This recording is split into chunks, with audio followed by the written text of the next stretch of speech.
Everybody, thank you so much for coming to our panel. Always keep nerd fighting, fandoms as social movements. I'm Xena, Warrior Princess.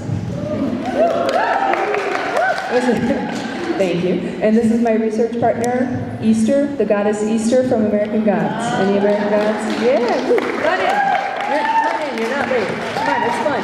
Come in. No? Never mind. Okay, goodbye. I'm kidding. You don't have to come in. No pressure. Okay. Actually, in real life, my name is Tanya Cook. I'm a sociology professor at the Community College of Aurora in Aurora, Colorado. And my research partner for this study is Kayla Joseph. And she is a clinical psychologist and instructor at the California Institute of Integral Studies. Said it right. I finally said it right. Yay me. Okay, so thanks so much for coming. We have a great panel for you here today. So just to kind of give you a little tiny bit of background on this study, we are fans, as you can tell from us cosplaying and whatnot. As we are fans ourselves, we noticed a lot of charitable work and social activism happening in fandoms.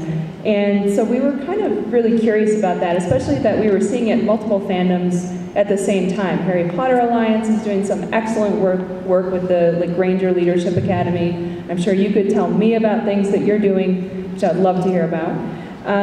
And what we're trying to do with this project is essentially answer the questions why, how, and when this activism is coming out of fandoms and how it's similar to or different from historic social movements like the labor movement and the civil rights movement. So basically our question is, why is fandom becoming a vehicle to mobilize people for social action, specifically social justice kind of campaigns?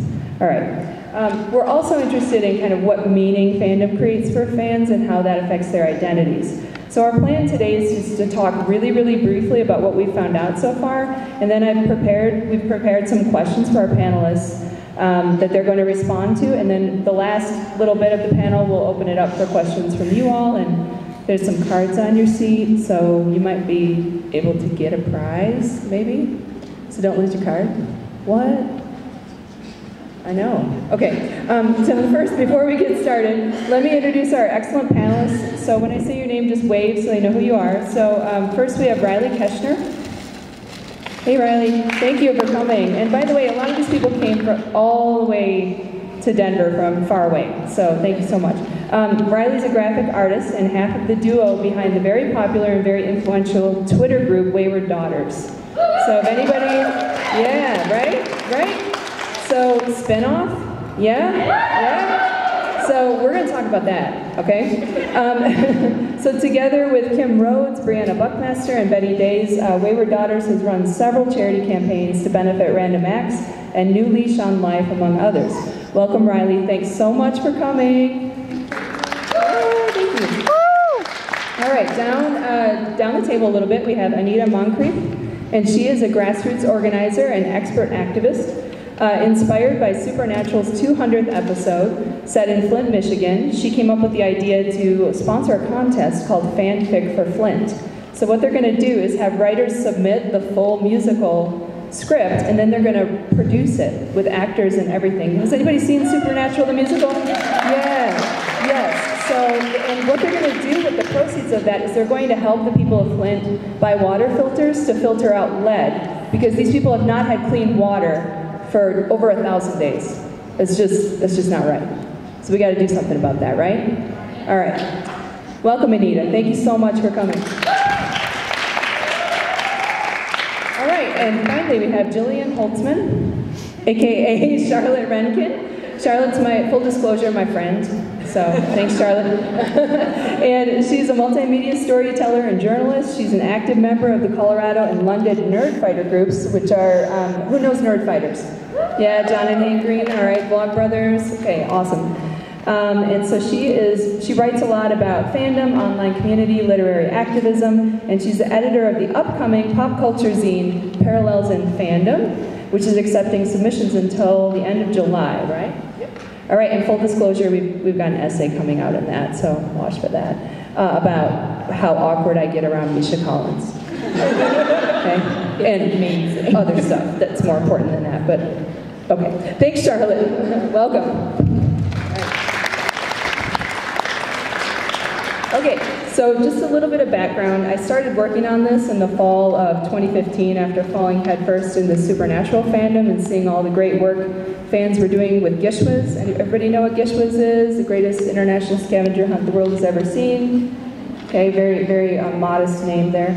And Random Acts. But things really took off when Misha shared my conference abstract on his Facebook page and used it to troll Jared Padalecki about starting a cult. So I guess thank you, Misha. Yeah, thank you. So to date, we've interviewed, Kayla and I have interviewed over 20 people in the past 9 months who identify as fans. So I'm behind on slides. There we are. Okay, here's people we've talked to. So 20 people, more than 20, probably 24, 25 to date, spoken to bakers, archivists, writers, forensic toxicologists, teachers, stay-at-home parents, factory workers, call service representatives, you name it. And in the US, UK, and Canada with one commonality. They love their fandom and they want to make the world a better place. So in general, most people we've spoken with look similar to us demographically, that is female. Look around the room, a lot of, I'm assuming, female identifying people, maybe, maybe not.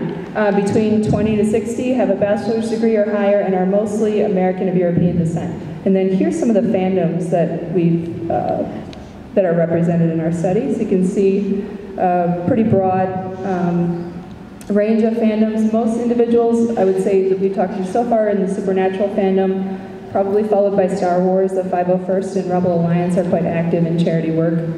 Any Star Wars folks out there? All right, thank you.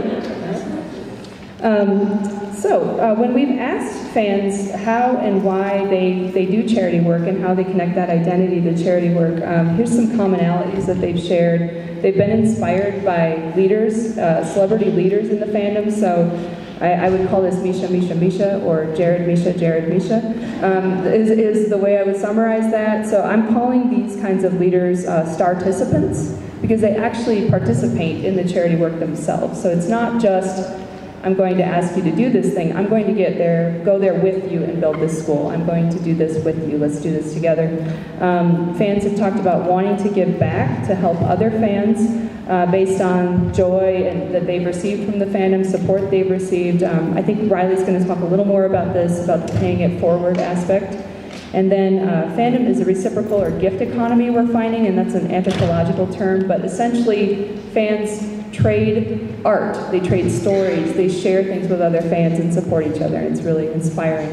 And finally, fans talk about wanting to create the world that they see in their fandom, like the best, idealized, most wonderful version that they can create that fandom world. So here's charities that fans have supported and done activism for that we've spoken with. Some of these are charities you, I'm sure, are familiar with, and others are individual fan charities that they've started themselves. And these are some of the quotes that fans have shared with us. So I'll just leave this up here. When I've asked about how and why does fandom membership inspire you to do charity work, social activism, this is what people have said. It's just amazing. So thank you. So I'm going to turn this over to Kayla to read out our questions and let the panelists respond. Thank you.